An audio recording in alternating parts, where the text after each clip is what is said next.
WEFUNK. We funk. I've kind of teased it already. I think I just even mentioned a couple minutes ago that 2020 is really shaping up to be the year of the comeback. And no example bigger than the absolutely epic reunion of Rage Against the Machine. One of the true, and I guess kind of ironic as well, we started off the list with the announcement of the Black Crowes reunion. All right. And the Black Crowes, who were, like I said, a real fun band, but kind of, real underrated, almost cult kind of following, not exactly one of the real headlining names and, cultural influencers of the 90s. Whereas Rage Against the Machine absolutely are.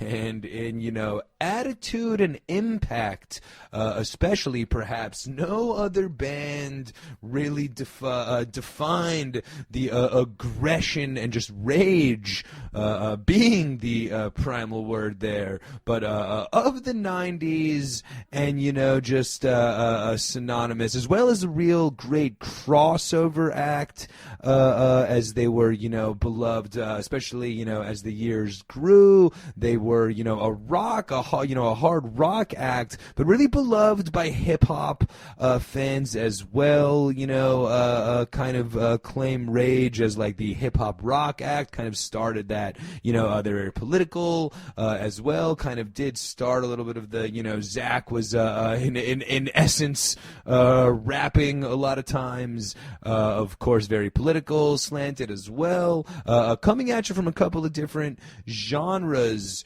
whereas, Nirvana and Pearl Jam were only hitting you with one, or Wu-Tang or Cypress Hill or whatnot. But Rage Against the Machine, beloved by all, music genres of the 90s, it seems. Really just one of the true crossover popular bands, and long clamoring for the Rage Against the Machine reunion.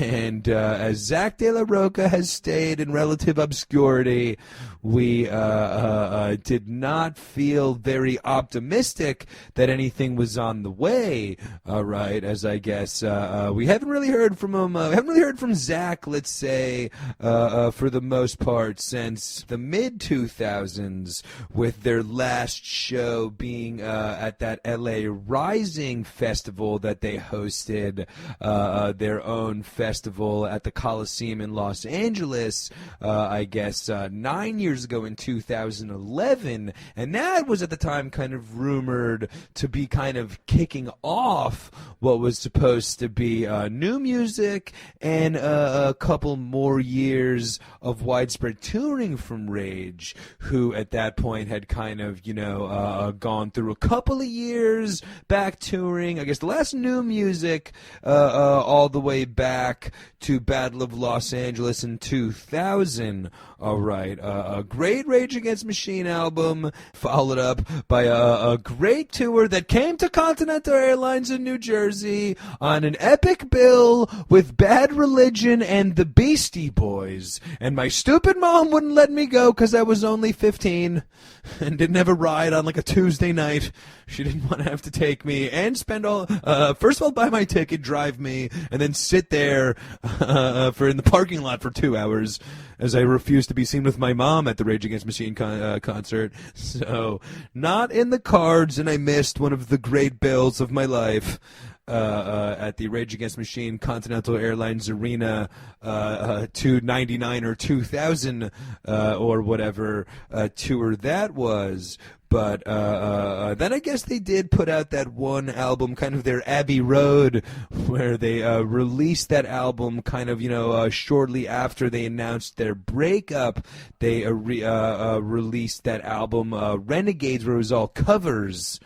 and stuff. A cool Minor Threat cover, and definitely cross-genre covers, some punk rock, I think some hip-hop represented as well, and a pretty weird, album, but announced all covers and announced after breakup didn't really hold the momentum of, the three original music Rage Against Machine albums from the 90s. But so then after that, so they break up early 2000s. Immediately, the boys from Rage Against Machine, Tommy, Brad, and Tim, minus Zach, link up with Chris Cornell and formed Audioslave, one of the real successful rock bands of the 2000s. Put out some great tracks. I mean, just amazing recipe for success with Chris Cornell, one of the great vocalists from the 90s, with the entire backing band of Rage Against Machine, bound to put out some hits, and succeeded in that mission. Very popular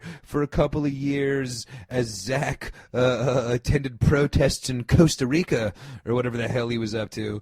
But so Audioslave is crushing it, I guess. Then, like I mentioned, they did go through that brief, comeback of tours in the 2000s where they did, of course, like that Rock the Bells whole festival that they were part of in New York and LA. I think they first came back at a Coachella, actually, for their first reunion show, and then were part of that Rock the Bells festival with Wu-Tang and the Roots, and a couple other, great hip-hop acts, and I forget who else was on it, but just a major festival lineup for with Rage Against Machine headlining the Rock the Bells Fest in 28, I guess, kind of around the Obama election when they came back and were doing some shows. All right.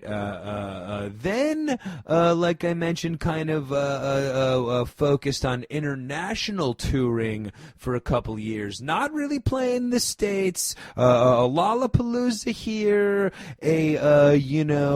immigration benefit there, where one year their only U.S. show was at the Palladium, which is a real small rock club in Los Angeles, as part of a benefit. So no real Rage Against Machine shows in North America for 2 years leading up to that LA Rising Fest, which, like I mentioned, was a Rage Against Machine kind of hosted political rock whole commingled situation going down with Lauryn Hill and Muse part of the bill. Like I said, supposedly kind of getting ready to kick off a new era of Rage Against Machine music and touring and all. However, ever since then, a whole lot of nothing, at least from Zach, who's back writing poetry in Zimbabwe or doing whatever the hell.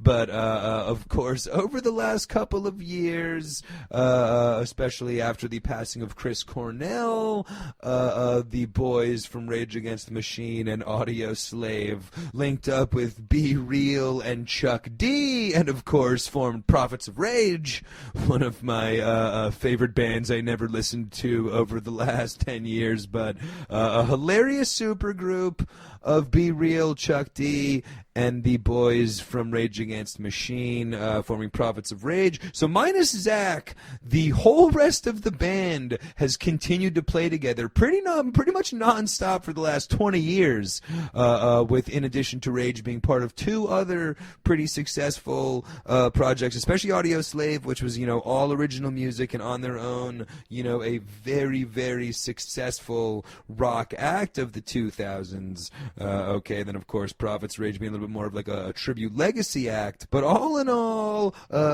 Tom, Tim, and Brad back with Zach all these years later, right ahead, like I mentioned earlier, by the way, of one of the most volatile and controversial elections of all time, with the evil orange man poised to cheat his way back in the office.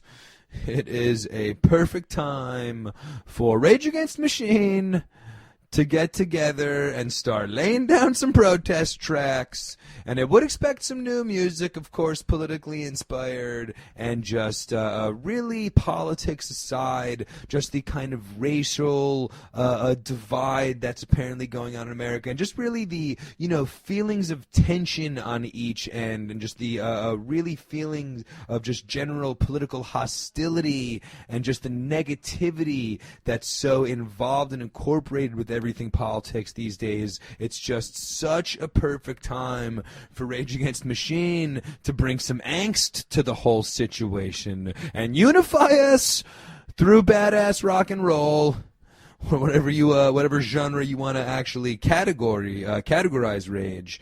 But just an absolute perfect time and like a reflection of the world sense for Rage Against the Machine to come back. And they did come back rather cryptically through like an apparent protest photo with the real sick, which probably taken by Tom Morello, as I have gotten a confirmation from my main man Cena, who's a street photographer himself, but he's encountered Tom Morello in the fields at various, protests and civil activities. So Tom Morello not afraid to get down there with the peeps and take some protest shots.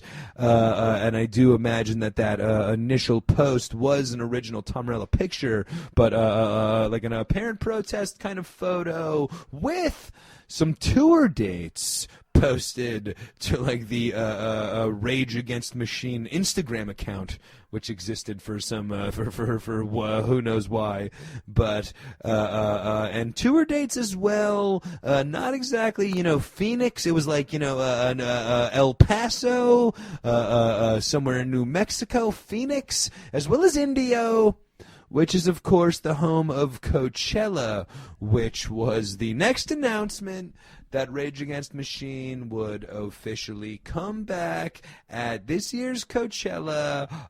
Since then, Boston Calling Fest has announced a Rage Against the Machine headlining spot.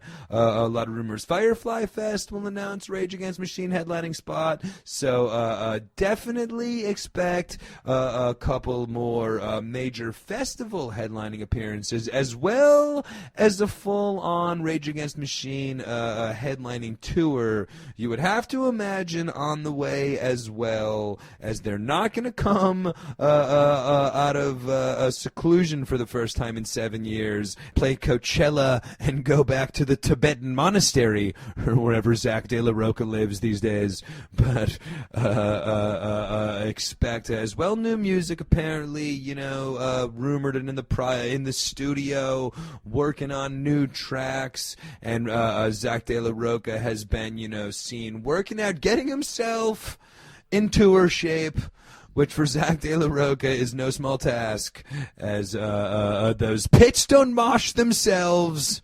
And Zach De La Rocha will be doing some crowd surfing, I'm sure, in what will be absolutely frenzied atmospheres for the Rage Against the Machine reunion tour of 2020, and as well the fact that the boys outside of Zach have continued to play together definitely speaks well. They've just been playing a lot of Rage Against the Machine music throughout the last couple of years with Prophets of Rage, so promise to be really tight behind Zach, who was one of the most charismatic and wild frontmen of the 90s.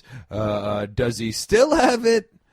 Almost 20 years later, we will find out this summer with the number one thing we are looking forward to on the Jammin World podcast in 2020, but the Rage Against the Machine reunion tour. Big F! WEFUNK. We funk.